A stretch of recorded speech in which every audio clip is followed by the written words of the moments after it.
اللہ الرحمن الرحیم۔ جماعت دہم کی طالبات السلام علیکم۔ طالبات، ہم اردو کی کتاب کا پہلا سبق پڑھ رہے تھے، اردو زبان کا آغاز۔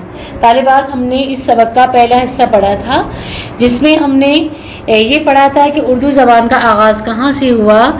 اس بات کے بارے میں مختلف لوگوں کی یا مختلف ماہر لسانیات کی مختلف آراء ہمیں اپنے سبق میں ملی۔ اب طالبات، ہم اپنے دوسرے لیکچر کا آغاز کرتے ہیں۔ میں اس کی بلند خوانی کروں گی، پھر آپ کو میں اس کی تشریح بتاؤں گی کہ ہمیں اس میں کیا بتایا گیا ہے۔ دیکھیں، میں اس کی بلند خوانی شروع کرتی ہوں۔ اس سرزمین پر مسلمانوں کی آمد کے وقت سماجی زندگی کا شیرازہ بکھر چکا تھا۔ ہندو مت کی احیائی تحریکوں کا آغاز ہو گیا تھا۔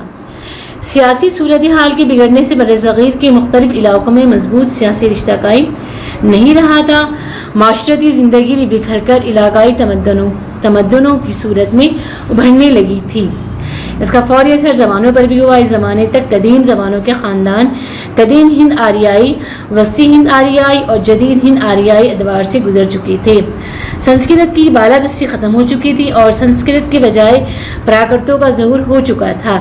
اب بھرنش کے اس دور کا علمی سرمایہ منضبط طور پر موجود نہیں، اس لیے ماہر لسانیات کے نزدیک اختلاف رائے کی خاصی گنجائش ہے۔ یہ امر بھی طے شدہ نہیں کہ آیا برصغیر کے مختلف حصوں میں مختلف پراکرتوں میں کوئی مرکزی ادبی رشتہ تھا بھی یا نہیں، یعنی کوئی مشترک زبان پیدا ہو چکی تھی یا نہیں۔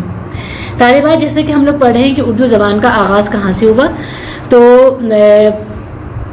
مصنف نے اس کے بارے میں پچھلی جو تحقیق ہوئی ہیں اس کو مد نظر رکھتے ہوئے ہمیں بتانے کی کوشش کی ہے، ادوار کے ذریعے، ان دور کے ذریعے، کہ کس کس دور کے اندر ہم یہ کہہ سکتے ہیں کہ اردو زبان کے آغاز کی بنیاد پڑی یا کہیں کہیں وہ الفاظ بولنا شروع ہوئے تھے۔ تو اب دیکھیں، اب ہمیں اس والے پیراگراف میں یہ بتایا گیا ہے کہ مسلمان ہندوستان میں آئے تو ہندوستان میں جو ہے ایک معاشرتی جو نظام تھا یا وہاں کا سماجی نظام تھا وہ جو ہے وہ مضبوط نہیں رہا تھا۔ ہندوؤں نے اپنے مذہب کو پھیلانے کے لیے نئی نئی تحریکوں کا آغاز شروع کر دیا تھا، اسی لیے آپس میں مرکز کا اور مقامی لوگوں کے علاقوں کا رشتہ مضبوط نہیں رہا تھا۔ ان تمام باتوں کا، جس میں جو ہے انہوں نے زبانوں کا ذکر کیا، سنسکرت، پراکرت، وہ ہمیں یہ بتا رہے ہیں کہ ان تمام چیزوں کا آپس میں چونکہ مرکز سے رشتہ مضبوط نہیں رہا تھا، اسی لیے نئی نئی چیزیں پیدا ہونا شروع ہو گئی تھی۔ تو اس میں یہ بتایا گیا ہے کہ اس میں اردو زبان کا آغاز کہیں نہ کہیں شروع ہو چکا تھا اور کسی ایک زبان کی بالادستی نہیں تھی۔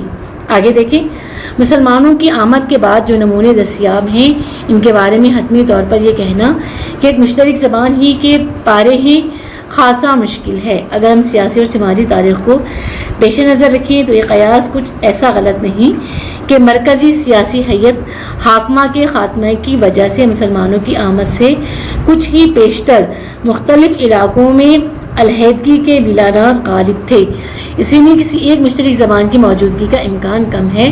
زبانوں کا عمل ویسے بھی سست رفتار ہوتا ہے۔ ایک جاگیردارانہ نظام میں تو سماجی عوامل کچھ زیادہ ہی سست پڑ جاتے ہیں۔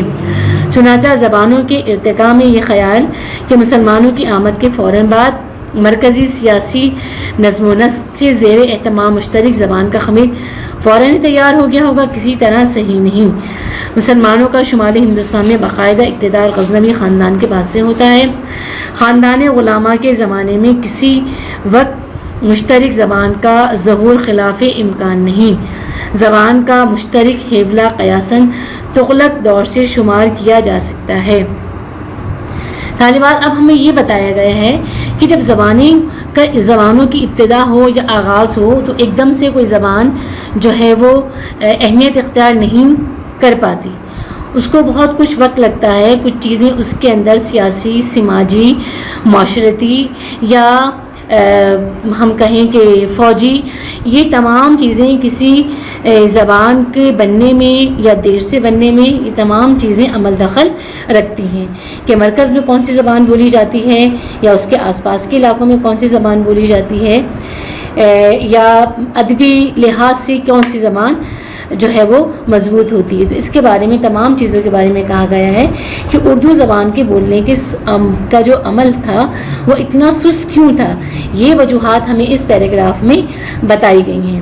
ویسے یہ بتایا گیا ہے کہ خاندان جو غلامہ ہے اس میں یہ سمجھا جا رہا ہے کہ خاندان غلامہ کے دور میں شاید اردو زبان کا ایک ہلکا سا خاکہ شاید کہ تیار ہو چکا ہو۔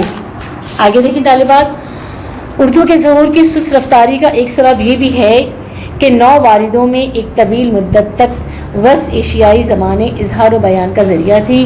فارسی، عربی اور ترکی کو قبولیت عام حاصل تھی۔ عربی زبان کو مذہبی فوقیت تھی، ثقافتی لحاظ سے فارسی کا بول بالا تھا اور فارسی سرکاری اور درباری زبانیں روان تھیں، اس لیے ان کے مقابلے میں کوئی زبان نہیں ٹھہر سکتی تھی۔ ان شہروں میں جہاں پوری کی پوری آبادی مسلمان تھی، بول چال بھی فارسی میں ہوا کرتی تھی۔ چنانچہ امیر خسرو کے زمانے میں فارسی کا ایک ہی محاورہ روزمرہ لاہور سے لکھنؤ تک رائج تھا، لیکن مختلف زبانیں کریہ مختلف تھیں۔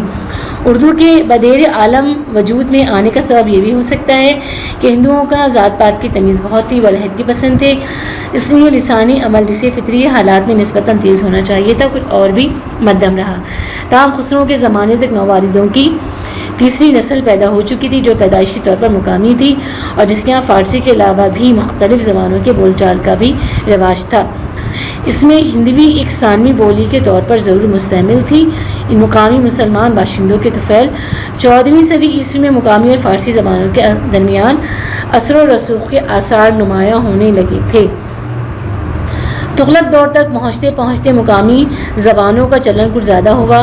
سرکاری اور ادبی سطح پر فارسی کی برتری بحال تھی، لیکن منگولوں نے جب ایران میں فتنہ و فساد کا بازار گرم کیا تو بر صغیر میں باہر سے آنے والے عناصر میں کمی آ گئی۔ اس کے نتیجے میں مقامی اثرات نے تیزی سے سر اٹھانا شروع کیا۔ 1526 میں بابر نے ہندوستان پر حملہ کیا۔ حافظ محمود شیرانی کی رائے میں اگر یہ حملہ نہ ہوتا تب بھی زمانے تک پہنچتے بالآخر اردو کو مشترک زبان کا رتبہ مل گیا ہوتا۔ بابری حملے کے بعد ایک بار پھر ایران سے اہل و سیف و قلم کا تانتا بن گیا۔ دربار میں فارسی کی قدر افزائی نے مقامی زبانوں کو شمالی ہند میں نقصان پہنچایا اور مقامی زبانوں کی مقبولیت میں فرق آ گیا۔ شاید یہی وجہ ہے کہ اس زمانے میں اردو زبان و ادب کی مستقل روایت شمالی ہندوستان میں پیدا نہیں ہو سکی تھی، اس لیے صرف اکا دکا متفرق نمونے ہی پائے جاتے ہیں۔ طالبات، اس پیراگراف میں ہمیں پھر اردو کے دیر سے آگے بڑھنے کے عمل کا جو رفتار تھی وہ ہمیں سست بتائی گئی ہے، تو اس کی وجوہات ہمیں بتائی گئیں۔ اس کی وجوہات کیا تھیں کہ جب مسلمان عرب سے ہندوستان میں آئے تو ان کی عربی زبان تھی، جبکہ ہندوستان کے آس پاس کے جو علاقوں کی زبان تھی وہ فارسی تھی۔ لہٰذا جب بابر نے ہندوستان پر حملہ کیا تو یہاں پر فارسی کو درباری زبان کے لحاظ سے مقبولیت حاصل رہی، اور چونکہ عربی زبان میں ہمارا قرآن پاک تھا تو اس کی ایک اپنی اہمیت تھی۔ اس لیے ہم یہ دیکھ سکتے ہیں کہ ہمارے آرٹ سے بہت پہلے کی جو اردو زبان ہے اس میں عربی اور نسبتاً فارسی کے الفاظ زیادہ پائے جاتے ہیں، جبکہ حافظ محمود شیرانی کی رائے کے مطابق بات یہ ہے کہ بابر کے حملے سے پہلے ہی ہندوستان میں اردو زبان کی ابتدا کے بارے میں کہا جاتا ہے کہ وہ تقریباً ہو چکی تھی۔ وہ اس طرح ہوئی تھی کہ اس میں کچھ الفاظ جو ہمیں نمونے ملے ہیں اس میں کچھ الفاظ اردو کے کہیں ملتے تھے۔ آگے دیکھیں طالبات، 16ویں صدی عیسوی تک اردو نثر اور شعر کی روایات جنوب میں پوری طرح برآور ہوئی اور خاصا ذخیرہ تخلیق ہو گیا۔ محمد بن تغلق کے عہد میں دارالحکومت کی منتقلی کے ساتھ شمالی ہند سے لشکر کا جنوب کی طرف رخ ہوا۔ اب مخلوق خدا نے بھی دکن یعنی دولت آباد کی طرف ہجرت شروع کی۔ اس طرح لسانی آمیزش کا عمل جنوب میں شمال کے مقابلے میں زیادہ تیز تھا۔